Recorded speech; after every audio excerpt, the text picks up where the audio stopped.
alongside his top health advisors who are working to make America healthy again. This will be a powerful display of how the entire Trump administration is committed to addressing root causes of chronic conditions and diseases, embracing full transparency in government, and championing gold standard science. Tonight, the president will depart to New York City ahead of the 80th session of the United Nations General Assembly. He will be joined in New York City by the First Lady. Tomorrow morning, President Trump will deliver a major speech touting the renewal of American strength around the world, his historic accomplishments in just 8 months, including the ending of 7 global wars and conflicts. The president will also touch upon how globalist institutions have significantly decayed the world order, and he will articulate his straightforward and constructive vision for the world. The president will also be hosting bilateral meetings with the UN Secretary General and the leaders of Ukraine, Argentina, and the European Union. The president will also later in the day hold a multilateral meeting with Qatar, the Kingdom of Saudi Arabia, Indonesia, Turkey, Pakistan, Egypt, the UAE, and Jordan. After these important meetings, the president will attend a reception tomorrow night with more than 100 world leaders before returning to Washington, D.C. On Thursday here at the White House, President Trump will welcome President Erdogan of Turkey for a bilateral meeting. And on Friday, the president will travel to Long Island for the Ryder Cup golf match between the United States and Europe. This event is one of the greatest sporting events in the world, and it would not be taking place this year without President Trump's help. President Trump signed an executive order last week preventing a strike that would have crippled the New York City area ahead of the tournament, and at the request of the 5 labor unions who all represent workers on the Long Island Railroad. One of the greatest golfers in the world, Bryson DeChambeau, praised the president's critical intervention, saying, quote, "When the possibility of a strike threatened to disrupt transportation and attendance, President Trump stepped up and took the action needed to protect this world-class competition." Thanks to President Trump's decisive leadership, the Ryder Cup experience will be everything fans and the golf community deserve. Again, that's a quote from the great golfer Bryson DeChambeau. Now let's all hope the American Ryder Cup team can take home the trophy. In other news, positive economic data continues to pour in. Brand new polling shows that Americans' faith in the economy and the direction of the nation is back on track and shooting even higher. Home ownership is more affordable, with mortgage rates dropping to a 3-year low. For new home buyers, this represents a $250 decline in your monthly mortgage payment, or nearly $3,000 a year. And President Trump has made it very clear he wants to continue to see mortgage rates decline to a record low, just like they did in his first term. Thanks to President Trump's unleashing energy dominance, gas prices are dropping, and Americans are spending the smallest share of their disposable income on gasoline since 2005. Additionally, the annual cost to own and operate a new vehicle is down by nearly 6% over the last year. Americans are earning more and they are spending more than ever before. After inflation outpaced for 26 straight months under Joe Biden, real wages have increased nearly every month since President Trump took office, with wages for blue-collar workers rising at the fastest rate in 6 decades. Retail sales are also booming, up 5% over last year, and the stock market is booming, and Americans' retirement accounts continue to do well, with the Dow, S&P 500, and NASDAQ all hitting new record highs. In fact, the S&P 500 is up nearly 15%, and the NASDAQ is up more than 21% since Election Day. As part of President Trump's mission to restore America as the manufacturing superpower of the world, he has secured nearly $9 trillion in U.S. investment, nearly 9 times more than Biden attracted in his entire 4-year term, and we expect that number to be upwards of $15 trillion very soon. We're already seeing the initial economic benefits of these investments, with industrial production recently rising to an all-time high. President Trump built the greatest economy in the history of the world in his first term, and we are witnessing him do it all over again. Now, before I open it up to questions, I do want to speak on the heinous political assassination of Charlie Kirk. As President Trump powerfully stated yesterday, this assassination was an attack on everything that makes the United States of America the greatest country on earth. But that attack has completely failed. The heartwarming response from the overwhelming majority of the American people over the past 2 weeks is all of the proof that you need. The assassin who took Charlie's life can destroy flesh and blood, but he can never destroy the values that Charlie stood for. All across the country, millions of Americans have prayed, hosted vigils, attended church services, became politically engaged for the first time, and honored the legacy of Charlie and the ideals he died speaking for. The beautiful memorial service attended by President Trump and 100,000 great Americans in State Farm Stadium yesterday was just the latest example. And Erica Kirk's mercy was one of the greatest acts of grace this world has ever seen. May God continue to watch over Erica and their beautiful children. Unfortunately, there have been some jarring exceptions to this unity. This past Friday, 58 House Democrats voted no, and 38 voted present on a resolution that simply stated, condemning in the strongest possible terms the assassination of Charles James Kirk and all forms of political violence. There were no strings attached to this vote. This was a simple gesture of human decency to denounce political violence. I wish I could say that this was only a fringe group, but 96 votes is nearly half of the entire House Democrat caucus. And they didn't just vote against this basic resolution condemning political violence. A number of those same Democrats took to the House floor to smear Charlie Kirk's name. The man wasn't even buried yet, and Democrat members of Congress were denigrating his memory on the floor of the House of Representatives. This was truly a sad moment and a clear reflection of how radical the Democrat Party has become. Many Democrats in elective office have now been totally captured by a radical fringe of the far-left base who want to dehumanize every person they disagree with. We must continue to call this wickedness out. It's the only way that our nation can heal. For too long, past leaders have offered platitudes while political violence has been allowed to fester and harm innocent Americans. There has been coordinated campaigns dating back years, spearheaded by radical left-wing organizations centered on dehumanizing, intimidating, doxing, and even attacking Americans whom they disagree with. These groups have radicalized impressionable individuals to foment violence. An attempted transgender assassin traveled to Justice Brett Kavanaugh's family home with plans to end his life. An attempted assassin came within an inch of ending President Trump's life in Butler, Pennsylvania, and on the campaign trail, another attempted assassin tried to kill the president at his golf club in Florida. A left-wing assassin shot United Healthcare CEO Brian Thompson right in the back in the heart of New York City. ICE agents are facing a more than 1,000% increase in assaults for simply doing their jobs.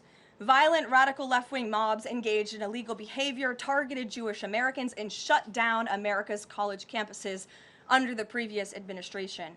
Left-wing mobs burned down Tesla dealerships out of, quote, protest of Elon Musk and his policies. In May, a left-wing activist shouting "Free Palestine" murdered 2 innocent Israeli embassy staffers outside of the D.C. Jewish Museum here in Washington. These are just a few examples, prominent examples of the growing left-wing political violence in our country. Enough is enough, and as President Trump has promised, he will directly address the dark sources funding and supporting this domestic terrorism to finally restore order in our country. The American people can expect further, very strong action on this very soon. Everyone, Republican, Democrat, everyone in between, we all deserve to live in a country where we do not have to fear for our lives simply for stating what we believe in. With that, I will take your question. In today's new media seat, we have Monica Page, who is the White House correspondent for Turning Point USA's news organization on the front lines. Monica, thank you for being here. We're so sorry for the loss of Charlie. I know you work for him, you were very close to him, and we appreciate your being in the new media seat and also your commitment to covering the White House. You are here every day, just like the rest of everyone in this room, so why don't you kick us off today? Thank you so much, Caroline. I don't think you realize how much it means to me to be here in this seat, especially on behalf of Turning Point USA and Frontlines. We greatly appreciate it.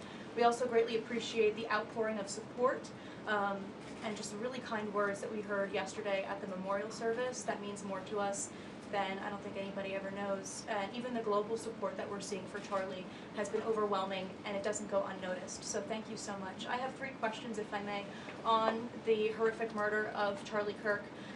Government and local officials said that Antifa inscriptions were engraved in these bullet casings that killed Charlie Kirk. It appears to be a trend, you know, especially after what we saw in the Annunciation church shooting, Catholic church shooting. Additionally, Stephen Miller recently commented on the rise in this kind of violence, saying there is a domestic terrorist movement growing in this country. The president is designating Antifa as a domestic terrorist organization. I'm wondering, what is the approach to holding these people accountable, just to ensure that violence like this just is eradicated moving forward? Sure. Well, Antifa is going to be designated a domestic terrorist organization. The president intends to sign that executive order very soon as it's drafted, as soon as today, later this afternoon. And this is something the president campaigned on, because we have seen a rise in violence perpetuated by Antifa radical people across this country who subscribe to this group. And unfortunately, it's gone widely uncovered by many in the legacy media. It also went completely ignored by the previous administration. Not anymore. Not only, as you mentioned, were the bullet casings subscribed with Antifa mottos, if you will, in the heinous assassination of Charlie, but there have also been more examples than I could read off for you here in this briefing room today of violence from Antifa. I will just read a few. In July 2025, several members of an Antifa cell ambushed and opened fire on officers at an ICE facility in Alvarado, Texas, shooting one officer in the neck. Also in July 2025, 3 Antifa members were charged with assaulting a police officer during a violent riot outside an ICE facility in Portland, which for weeks prior had been under siege from the local Antifa terror cell. In February 2024, a transgender Antifa terrorist detonated an explosive device outside of the office of the Republican Attorney General of Alabama. In July 2023, Antifa members linked to abortionist group Jane's Revenge firebombed pro-life facilities and vandalized churches. In January 2022, a suspected Antifa member was arrested for bringing a pipe bomb to a pro-Trump event. In January 2021, an Antifa supporter threatened to shoot police officers and Trump supporters outside of the Florida State Capitol building. Again, I could continue to list many more examples for those in the room who don't believe this is a serious threat to American safety and our national security, but this administration knows that it is. That's why the president will be signing this order. And we will also be, most importantly, looking at who is funding Antifa and who is funding these other violent left-wing groups that we've seen perpetuate so much crime and mayhem across our country. Thank you. And Charlie Kirk died exercising his First Amendment right, willingly debating, conversing with everybody and anybody. That was what he did. So what message does this White House have now to all Americans who feel like they are too afraid to express their beliefs, their values, their morals in the wake of such horrific violence? I think the president has answered this, and I will leave it to his response, Monica, where he so beautifully said, we have to keep fighting. We have to keep speaking up. We have to keep speaking our mind.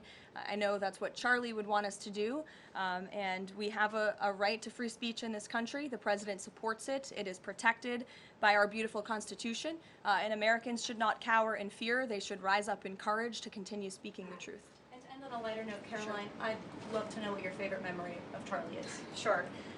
Charlie was a great guy, and he was, of course, a very influential person in the conservative movement, in the MAGA movement. He was so helpful to the president during the campaign and to all of us who worked on that campaign, that historic campaign. I myself had many great memories going on Charlie's amazing podcast and his show. He was always willing to text people with words of encouragement. In fact, my last text exchange with him was the day before he died, and he was asking for my husband and I's address to send a children's book to our son. And I think that just speaks to the type of person that he was. And I know so many of us here at the White House are going to miss him very much. Thank you, Caroline. Thank you. Gabe. Caroline, thank you. Regarding the autism announcement, Sure. Why now? Does the administration have new data that hasn't been published previously showing a possible link between acetaminophen and autism? I know there's been many reports about what this announcement at 4 o'clock will be, Gabe. The president is very excited about this, so I don't want to scoop the president of the United States and our Secretary of Health and Human Services, but what I can assure you is that Robert F. Kennedy and the incredible health team that this president has put together are really viewing things in a much different lens. And they are paying attention to studies and the gold standard of science and research that many in this city for far too long have turned a blind eye to. So I think Americans are going to be enlightened and proud of what they hear later this afternoon, but I won't get ahead of the president on exactly what that announcement entails. On a different topic, going back to the president's social media post from over the weekend regarding the DOJ and his seeming frustration that they hadn't taken action quickly enough. I want to point to something that the president said during his inaugural address. Never again will the immense power of the state be weaponized to persecute political opponents. We will not allow that to happen. Is the president going back on his promise? No. In fact, the president is fulfilling his promise to restore a Department of Justice that demands accountability. And it is not weaponizing the Department of Justice to demand accountability for those who weaponized the Department of Justice. And nobody knows what that looks like more than President Trump. We are not going to tolerate gaslighting from anyone in the media or from anyone on the other side who is trying to say that it's the president who is weaponizing the DOJ. It was Joe Biden and his attorney general who weaponized the DOJ. Joe Biden used this sacred American institution to go after his political opponent in the middle of an election year. And you look at people like Adam Schiff and like James Comey and like Leticia James, who the president is rightfully frustrated. He wants accountability for these corrupt fraudsters who abused their power, who abused their oath of office to target the former president and then candidate for the highest office in the land. And I think the president is reaffirmed in those frustrations and his hope for accountability by the millions and millions of people who reelected him to this office with a mandate to demand accountability. And the president has not been shy about this, Gabe. In fact, when he traveled to the Department of Justice earlier this year, all of you were there to cover it, he said, quote, "I demand a full and complete accountability for wrongs and abuses that have occurred. The American people gave a mandate to investigate and root the corruption out of our system," and that's what the president wants to see done. Caroline. Ed. On the autism issue again, there are reams of scientific research that suggests there's no clear link between autism and acetaminophen usage. You're suggesting today they may have new information on this. A lot of it, and this entire debate, has the potential to confuse women, especially pregnant women, about what to do. What do you say to those that say what you're doing today potentially just introduces more confusion into the debate? I think women for many years, in fact for decades, Ed, have been confused by the rapid increase in autism in this country, in the childhood epidemic that is, chronic epidemic, disease epidemic that is plaguing America's youth. Women are confused about that and they want answers to that. And that's exactly what this administration is focused on finding. And before you jump to conclusions based on reports that the White House has not even confirmed, I would encourage everyone in this room to go into the 4 o'clock announcement with some critical thinking skills and with some open ears to actually listen to what the president and his team of outsiders have to say about this. And there will be a number of things that will be announced and discussed. And I think, I know as a mother myself, I speak, I believe, for many mothers across the country who really want answers to what is happening to our nation's children. So again, I won't get ahead of the president, but I think everyone in this room needs to tone down the judgment before you even hear what people are going to say. Sure. Thanks, Caroline. So too on the Homan investigation, I mean, can you just speak to, did the president ask the Justice Department to close the case, and does Homan have to return the $50,000? Well, Mr. Homan never took the $50,000 that you're referring to, so you should get your facts straight, number one. Number two, this was another example of the weaponization of the Biden Department of Justice against one of President Trump's strongest and most vocal supporters in the midst of a presidential campaign. You had FBI agents going undercover to try and entrap one of the president's top allies and supporters, someone who they knew very well would be taking a government position months later. Mr. Homan did absolutely nothing wrong, and even the President's Department of Justice, even Kash Patel's FBI, looked into this just to make sure. They had a number of different prosecutors and FBI agents who looked into this. They found zero evidence of illegal activity or criminal wrongdoing. And the White House and the President stand by Tom Homan 100% because he did absolutely nothing wrong, and he is a brave public servant who has done a phenomenal job in helping the President shut down the border. Mary. Thanks, Caroline. I have two questions on far-left violence. Sure. The first one, the president said yesterday that the bullet hit Charlie, but it was aimed at every one of us. Do you and your colleagues have a heightened sense of fear following this shooting and this far-left violence we're seeing across the country? I certainly think there's a heightened sense of awareness by conservatives across the country, by all of us here at the White House. Again, as I said to Monica, many of us were personal friends with Charlie and had involvement with Turning Point before we came and served our government in this way. So certainly it's a very shocking incident, and I think, you know, it's very unfortunate that those of us who work in this movement have to think about violence just for speaking our minds and for supporting President Trump. And as a follow-up on that, I asked the president last night on Air Force One about this pattern of transgender violence we're seeing. You know, Charlie's killer lived with his boyfriend who identifies as transgender, and then we had the Annunciation shooting, the Covenant shooting, all of these incidents. The president said that we're looking into transgender violence. Does that mean the FBI is looking into it? And can you give any more clarity on how the administration is viewing this uptick in specifically transgender violence? It's definitely something worth looking into, and I think anyone who denies that at this point is being willfully ignorant. And the administration is taking it seriously, all causes of violence, and why these people would be driven to such evil and such hatred. And there's probably many answers to that question, but the administration is really focused on all of them. For individual investigations and cases, of course, the FBI and the Department of Justice are leading those. But as for this overall violence and domestic terrorism that we're seeing, the White House and the president's policy team will be leading the charge, and that really begins with designating Antifa as a domestic terrorist organization. And I can assure you there will be additional actions to come. Sure, in the pink. Thanks, Caroline. Liz Landers with PBS NewsHour. I just wanted to follow up quickly on something that the president had said yesterday. So we heard from Erica Kirk. She said she forgives the man who shot and killed her husband. And then right after that, we heard from the president who said, I hate my opponent and I don't want the best for them.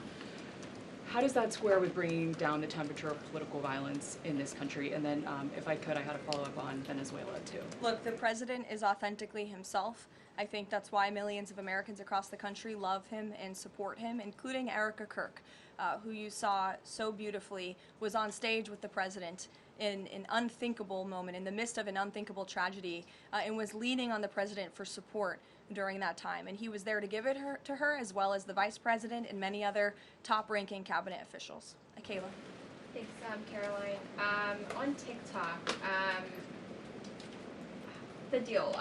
How much is the deal? And if you can't give an exact number to how much the deal is, when can we expect to learn how much the deal is being valued at? And then separately, who are the members involved in the deal? Like, can you share any more details there? So I don't have a specific number for you, nor am I going to confirm the specific individuals and entities in the deal, Kayla, but I do have several details I'm happy to run through for all of you, and the president will be signing the deal, the official deal, later this week at some point. Under the terms of this deal, TikTok will be owned by a majority of American investors and controlled by a board of directors with extensive national security and cybersecurity credentials. In partnership with the U.S. government, Oracle will serve as TikTok's trusted security provider, and they will independently monitor the safety and data security of all U.S. user data on TikTok's platform. Americans' data will be stored securely in the United States without access from China. All U.S. user data will be stored on servers operated by Oracle in the United States, protected from surveillance or interference by foreign adversaries. And the algorithm, I know this is a question many of you have had, will be secured, retrained, and operated in the United States outside of ByteDance's control.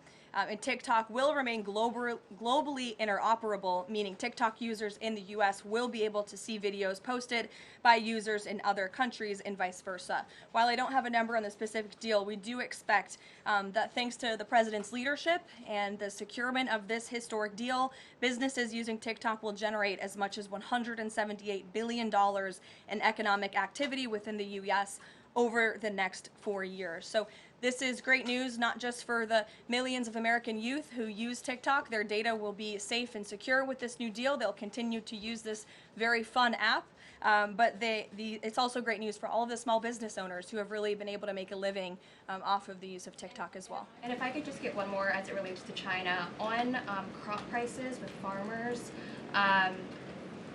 as there's still no official trade deal with China, farmers are getting a little bit antsy, navigating, prices being weak and not strong. How is the administration, thinking about farmers right now? Is there anything we can expect to see from the administration on,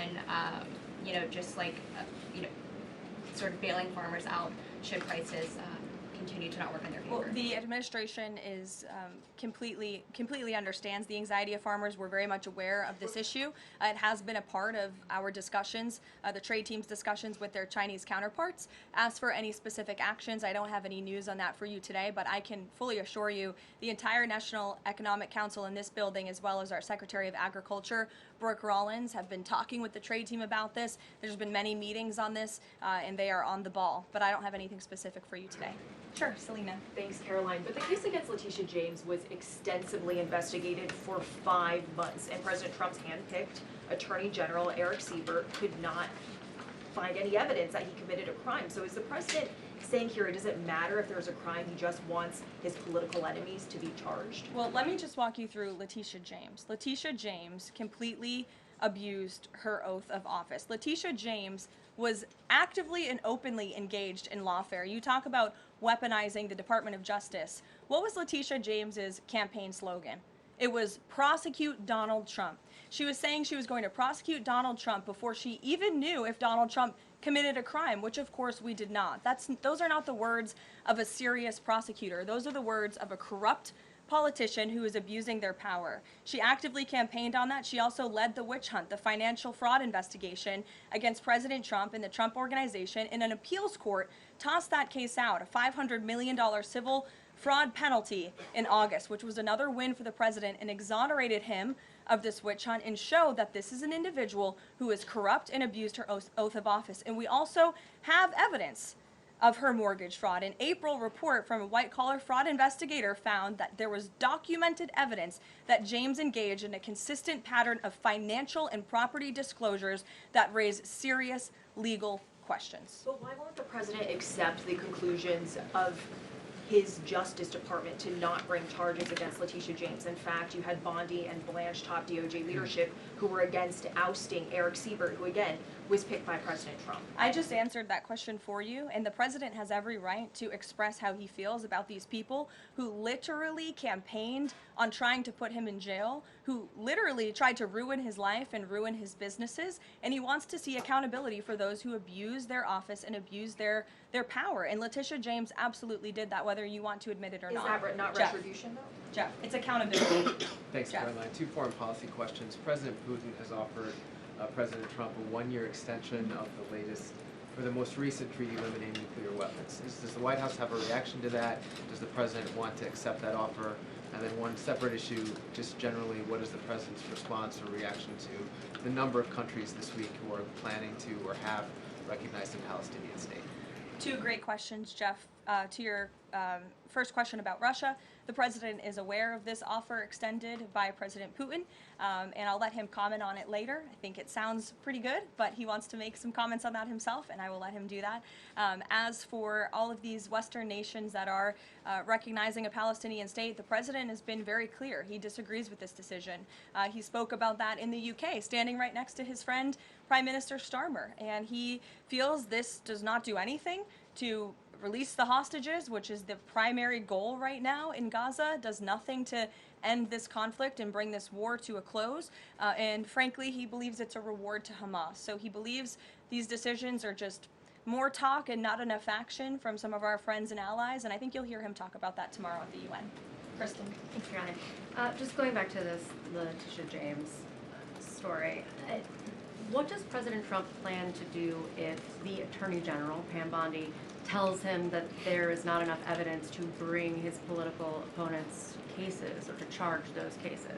That's a hypothetical question, Kristen. That hasn't happened at this point.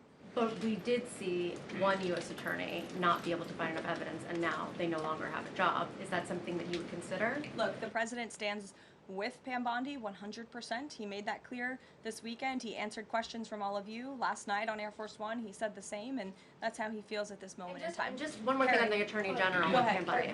Caroline, would the president support designating Russia as a sponsor of terrorism if it does return kidnapped Ukrainian children?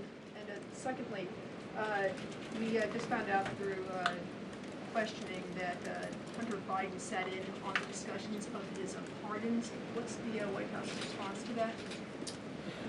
Unfortunately, I think it's unsurprising, and it's also very telling that one of the only pardons Joe Biden signed on his way out the door was the pardon of his son. Everything else was signed with an auto pen, but that one was clearly his own signature. To your first question about Russia, I have no news to share with you on that. Sure, in the yellow. According to media reports, Maduro has sent a letter to President Trump, but President Trump avoided saying whether he has read it. Did he receive it? We have seen this letter.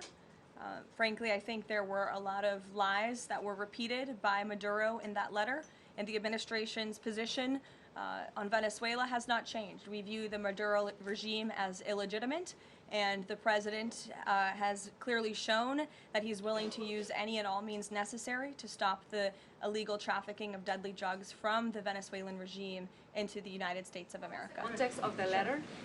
Gilbertson, go ahead. The admin, To you and then go ahead. Sure. Thank you, Caroline. Whitline with Borderhawk News. The admin has openly discussed taking legal action against officials in sanctuary jurisdictions.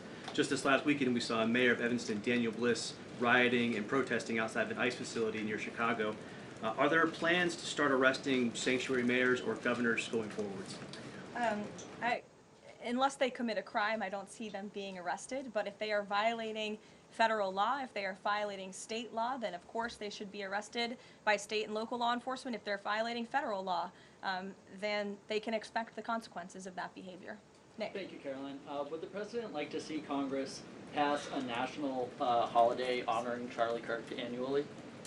That's an interesting question. I'm sure he wouldn't oppose such a thing.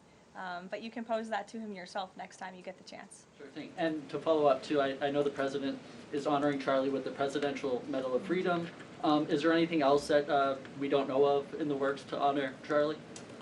Not at this time, but we do look forward to that Medal of Freedom ceremony very soon. Daniel.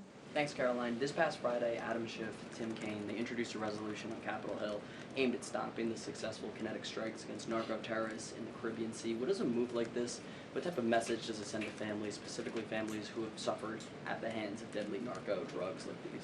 I definitely think it sends the wrong message. We wish that Democrats would get on board with a very simple idea of ending drug trafficking and securing our homeland. And I saw a report this morning that the Dominican Republic actually helped us seize a boat that was on its way from Venezuela to the United States of America with lots of deadly drugs on board. And so if you actually hear from Caribbean nations in the region, they are thankful and grateful for the administration's efforts, and they're working alongside us to end this plague of drug trafficking through their seas. Sure, Karen.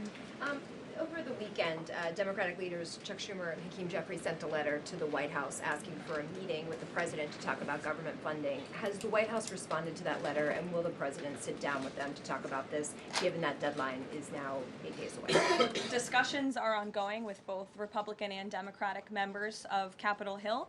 I don't have any meetings or any scheduling updates for you today, but what I will share is that what this White House wants and what Republicans want. We want a clean funding extension to keep the government open. That's all we're advocating for, a simple, clean budget extension, a straightforward, responsible solution to keep the government open to November 21st and allow the full year appropriations process to move forward. And I will add, this is the same budget that the Democrats approved 6 months ago, just adjusted for inflation. And unfortunately, all of a sudden now, they want to shut down the government. And if the government is shut down, it's only going to, it will be the fault of the Democrats, and it will only hurt the most vulnerable in our country, our seniors, our veterans, our military families, and increasing security for members of Congress, which is something this White House and the administration supports. And if you look back at the statements made by Chuck Schumer and Hakeem Jeffries in the past, they too have advocated against a shutdown and for keeping the government open.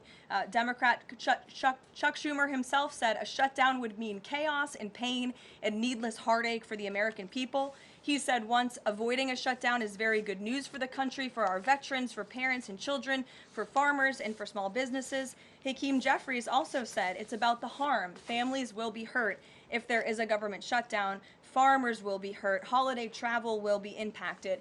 Democrats clearly know what the right thing to do is here. It's to join with Republicans to pass this clean funding extension. That's what the White House and the president wants. And with that, we will see you all at 4 o'clock for this big announcement later on. Thanks, guys.